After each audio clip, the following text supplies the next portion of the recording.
চলছে ৪৯তম কলকাতা আন্তর্জাতিক বইমেলা। এবছর মেলার ফোকাল কান্ট্রি থিম আর্জেন্টিনা। তৈরি করেছে তাদের সুদৃশ্য pavilion.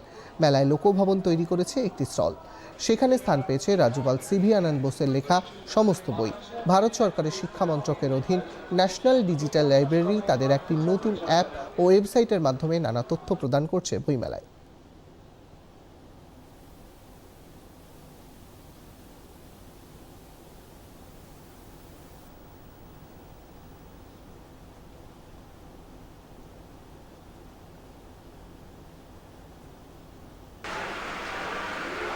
This is actually the digital library.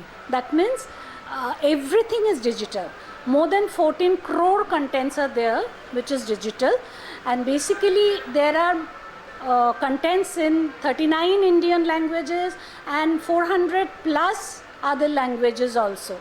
So actually you get to get a whole of a library in your pocket. এছাড়াও জনবার্তা স্টলে প্রদর্শিত বিভিন্ন বইয়ের প্রতি পাঠকদের আগ্রহ ছিল দেখার মতো। পাশাপাশি একাধিক প্রকাশনী সংস্থার বই প্রদর্শিত হচ্ছে এবারের বইমেলায়।